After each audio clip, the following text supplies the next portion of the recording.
リバースで新登場したグレンと呼ばれるこの人物。FS7 エバークライシスをやっていない人からすると、誰だよこいつって思ったかもしれません。逆にエバークライシスをやっている人も、リバースのグレンがエバークライシスのグレンとかけ離れた性格で驚いた人もいると思います。今回はリバースに登場したグレンが一体何者なのかということを分かりやすく解説します。その正体や目的、ルーファースとの関係、そしてグレンの所属するウータイ暫定政府のスール総督の正体についても解説・考察していきます。さらに、これらのことを踏まえた次回作の展望を最後に語っているので、気になる方は最後の最後までお見逃しなく。どうも、エトです。このチャンネルでは今後も FS7 や様々なゲームのストーリー解説などを行っていく予定です。よかったら高評価、チャンネル登録で応援してもらえると嬉しいです。ここから先は動画の内容上、リバースやエバークライシスのストーリーに関するネタバレを含みますので、ネタバレが気になる方はご注意ください。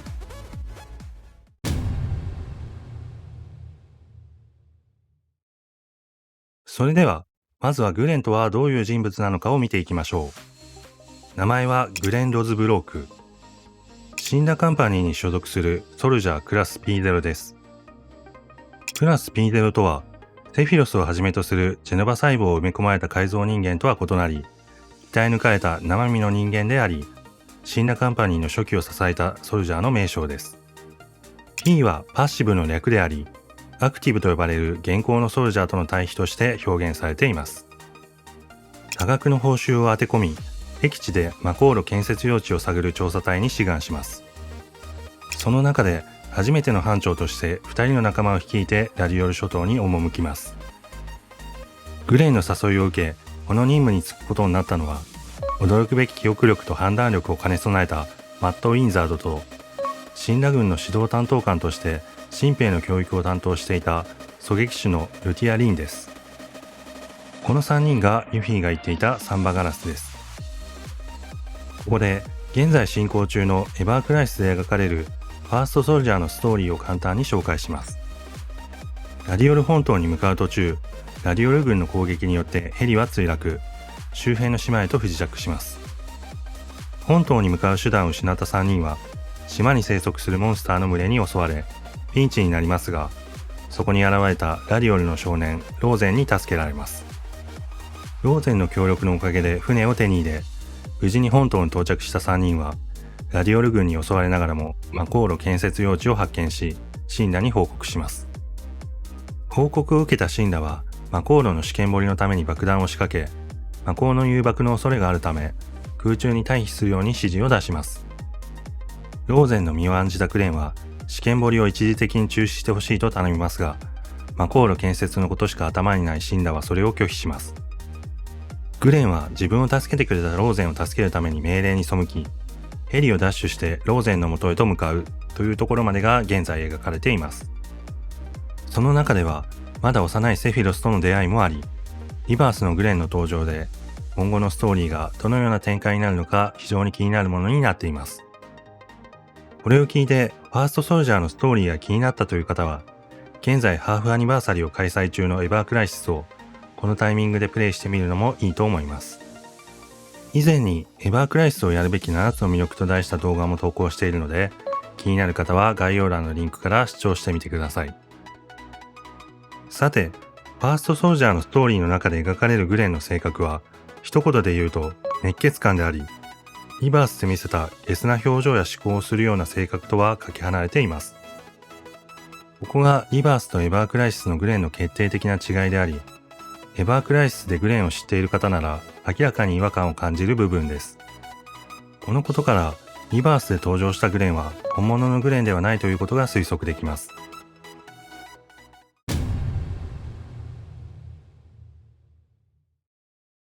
では次に、リバースで登場したグレンの正体を探るために、初登場となるシーンを見ていきましょう。ソンから、ウータイのスフール総督の使者を名乗る者が面会を求めていると聞き、ルーファースが驚きの表情を見せます。さらに、その使者がグレン・ロズブローク大佐だと聞き、ルーファースの過去がフラッシュバックし、自分が後ろからグレンを撃ち殺すシーンが描かれます。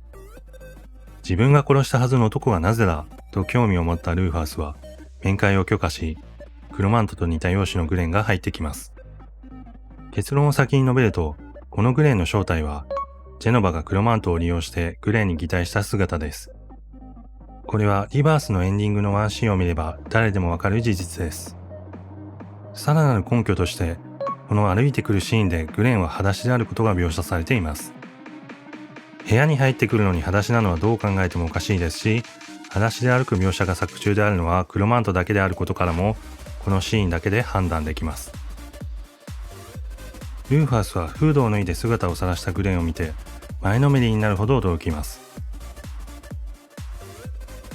そして生きていたのかと問いかけられたグレンは、もちろん死んでるさ、と返します。その後、ルーファースはソンにアイコンタクトを送り、席を外すように指示します。このルーファースとソンのアイコンタクトは、後のシーンでも重要になるので覚えておいてください。そして面会に来たグレンは、ウータイ暫定政府のスフール総督とプレジデントが描いていた絵は、ルーファースが引き継ぐのかと尋ねます。それに対してそのつもりだと答えるルーファースに、グレンは次の時代のテーマはフュージマテリアをめぐる争いだと伝えます。さらに、シンナとウータイが各地で衝突を繰り返すことで、緊張関係を維持することが目的だと語り、ルーファースもしばらくはそれでいいと答えます。しかし、ルーファースは続けて、プレジデントは死に状況は変わったと説明し、新しい絵が必要だとグレンに返します。しかし、グレンはさらに続けて、戦争がもたらす怒り、悲しみ、憎悪はこの上ない連帯、抱擁をもたらし、世界を奮い立たせ、その精神が星を潤すと語ります。リバースをプレイした方は、このセリフを聞いて何かピンときませんか？そう、ワスラルー都でセフィロスが語る、怒りと憎しみは増幅し、星の力となるのだというセリフと似たようなことを言っているのです。このこともグレンがジェノバである根拠となっています。さらにグレンは、星の未来のためだ、破局の一歩手前まで行ってみようや、と語り、冷戦中のウータイとシンナの間に、本来必要のない戦争を仕掛けるようにルーファースに促します。そして、それに対して異議を唱えようとしたルーファースを制止し、始めたのはそっちだろ？もうガキじゃないんだ。好き勝手にやめてもらっちゃ困る、と語り、一緒に正義を果たそうぜ、と、この計画を途中で降りることは許されないと釘を刺してその場を後にします。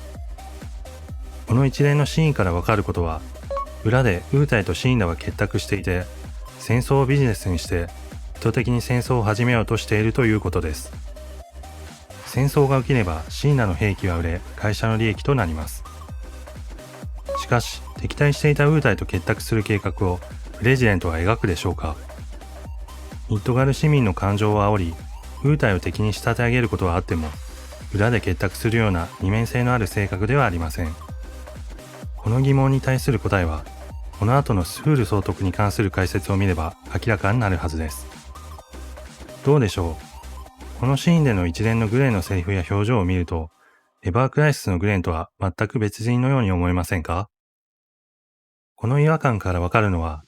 現在のグレンはジェノバであり、本物のグレンはやはりルーファースが自分の手で抹殺しているということです。リメイクやリバースでのルーファースとのバトルでもわかるように、ルーファースの射撃の腕はかなりのものであり、後ろから撃って仕留め損ねるというのは考えにくいと思われます。このことからも、やはり本物のグレンはその時にすでに死んでいると考えていいと思います。このため、ここでグレンが語る目的はジェノバのものであり、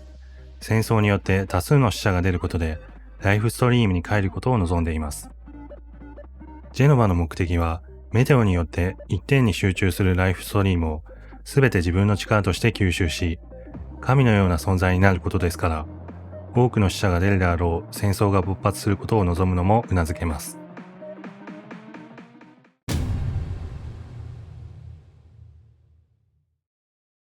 では次に、なぜグレンはルーファースに殺されたのかについて考えてみましょ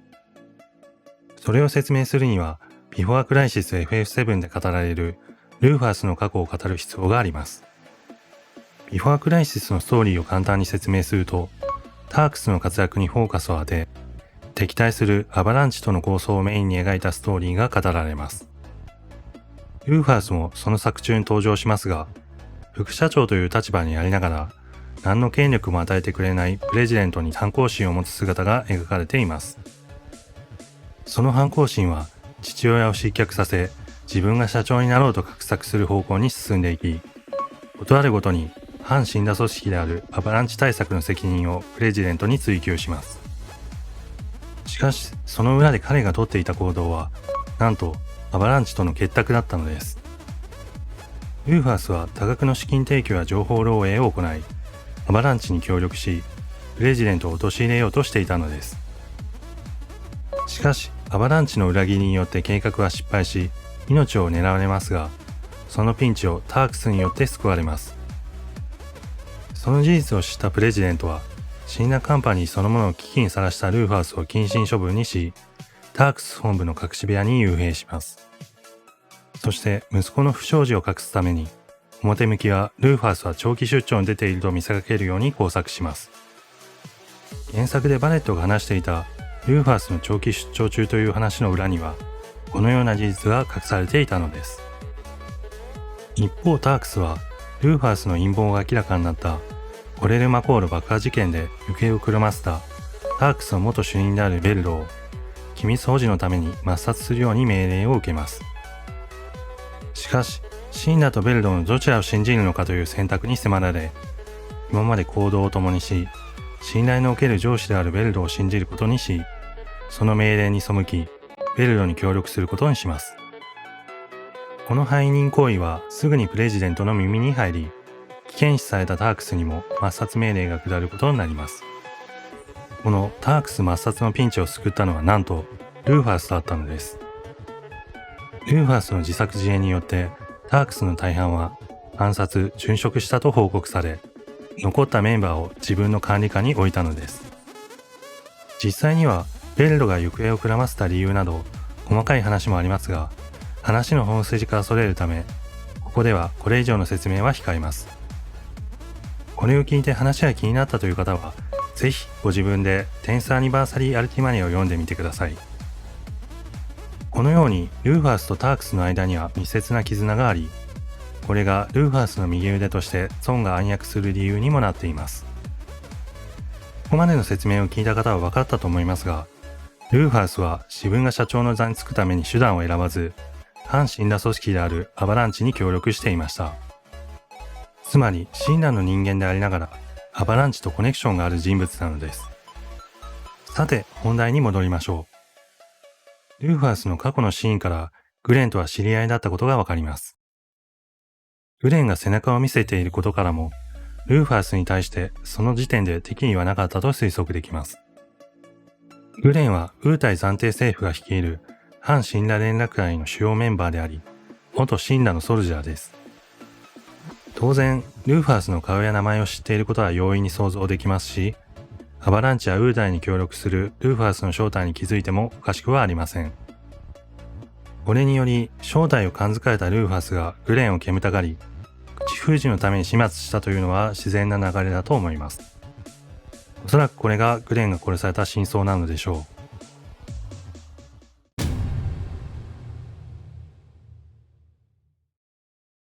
では、グレンが語るスール総督とは何者なのでしょうか。グレンが演説するシーンを見てみましょう。グレンは、ジュノの大砲が停戦協定を無視して放たれた時に、ルーファースが父親と同様の凶暴な独裁者であると分かったと語ります。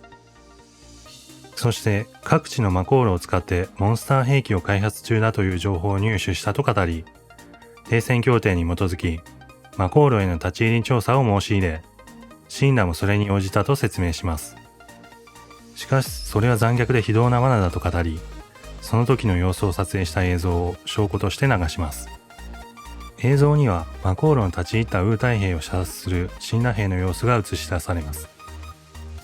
しかし、わざわざ立ち入りの許可を出しておきながら抹殺するという方法を取るでしょうか。それなら最初から許可しない方がまだマシです。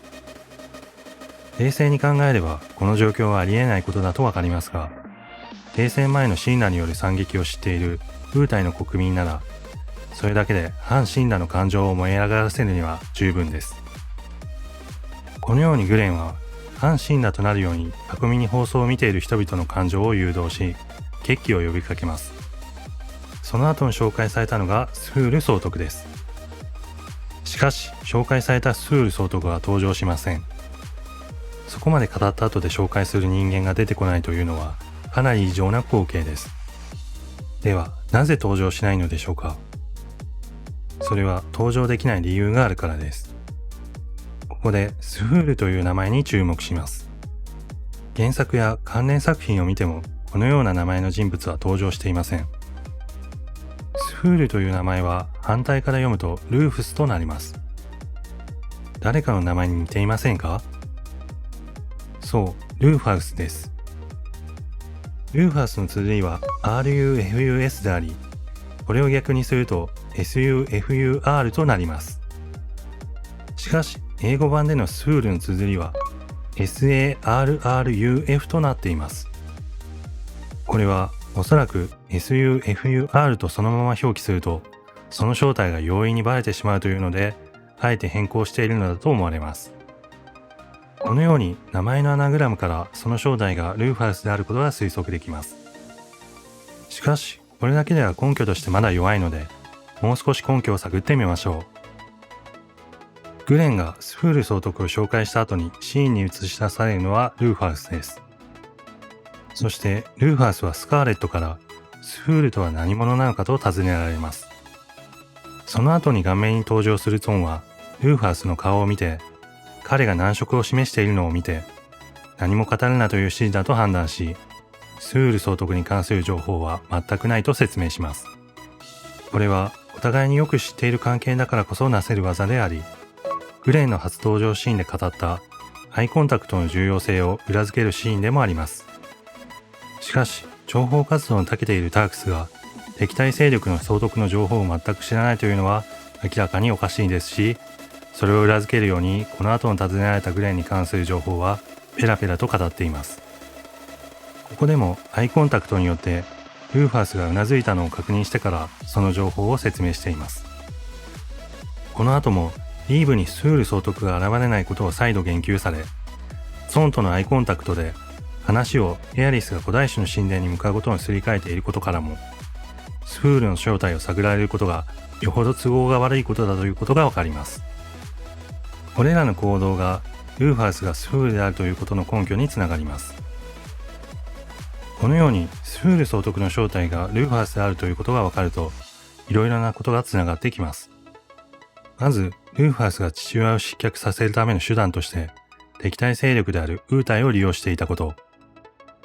その活動の中で、反シンラの思想を持つ者を束ね、シンラに対抗できる勢力を作ろうとしていたグレンと出会うことは必然であり、そこでスフールの正体がルーファウスであるということを知られた。